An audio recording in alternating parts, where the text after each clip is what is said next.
500-600 টাকা দিয়ে একটা পিৎজা কিনে খাওয়ার চেয়ে আপনি 400 টাকার জিনিস কিনে ঘরে বসেই 10টা পিৎজা খেতে পারবেন। এবং আমাদের মতো যারা গরিবস, ওভেন নাই, তাদের জন্য আজকের এই রেসিপি চুলায় কীভাবে পিৎজা তৈরি করবেন। সো আমি ফার্স্টেই হচ্ছে এখানে ময়দা নিয়ে নিয়েছি, আর এটার সাথে হচ্ছে লবণ, গুঁড়ো দুধ, চিনি আর হচ্ছে ইস্ট মিক্সড করে নিব। আর এইগুলো আমার মিক্সড করা হয়ে গেলে আমি হচ্ছে এখানে সামান্য সয়াবিন তেল দিয়ে দিব, যতটুকু পরিমাণ লাগে আর কি। তো সেটা দেওয়ার পর আমি এটাকে ভালোভাবে মাখিয়ে নিব। মাখিয়ে নেওয়ার পর আপনি এটাতে অবশ্যই গরম পানি অ্যাড করবেন, সো দ্যাট ইস্টটা অ্যাক্টিভ হয়। এটাকে আধ ঘন্টার জন্য ঢেকে রেস্ট দিবেন। অ্যান্ড আমি হচ্ছে সেটাই করলাম। আর এইখানে আমার আদার্স যে উপকরণগুলো লাগবে সেগুলো হচ্ছে আমি নিয়ে নিয়েছি। সো এগুলো হচ্ছে এখন কাটিং করা পালা। অ্যান্ড কাটিং হয়ে গেছে আমার।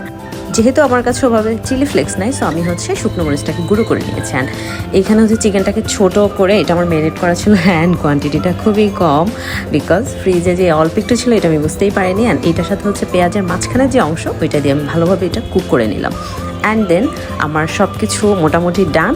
আমি হচ্ছে এবার পিৎজাটা রুটিটা মেক করবেন। রুটি মেক করার পর আমি হচ্ছে এটার একটা সাইড হয়ে যাওয়ার পর দেন অন্য সাইডটা করবেন, মাঝখানে এরকম একটু করে দিবেন, সো দ্যাট এটার তাপটা বের হতে পারে। অ্যান্ড ফার্স্টে হচ্ছে যেহেতু আমার একটা সাইড কমপ্লিট হয়ে গিয়েছে, আমি ওইটাকে উল্টে দিয়ে এখানে হচ্ছে টমেটো সস দিয়ে নিলাম।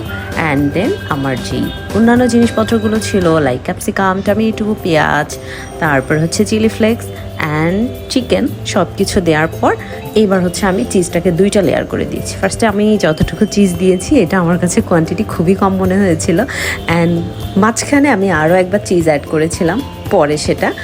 সো বেশি করে চিজ দিবেন যেন খেতে অনেক বেশি মজা লাগে। অ্যান্ড এই হচ্ছে খুব ইজি টু কুক, অল্প সময়ে খুব মজাদার একটা পিৎজা বাসায় বানিয়ে ফেলতে পারবেন অ্যান্ড ফ্যামিলি নিয়ে এনজয় করতে পারবেন। বেশি করে চিজ খেতে মন চাইলে চিজ প্লাস পিৎজা বানিয়ে ফেলতে পারেন। Thanks for watching. আল্লাহ হাফেজ।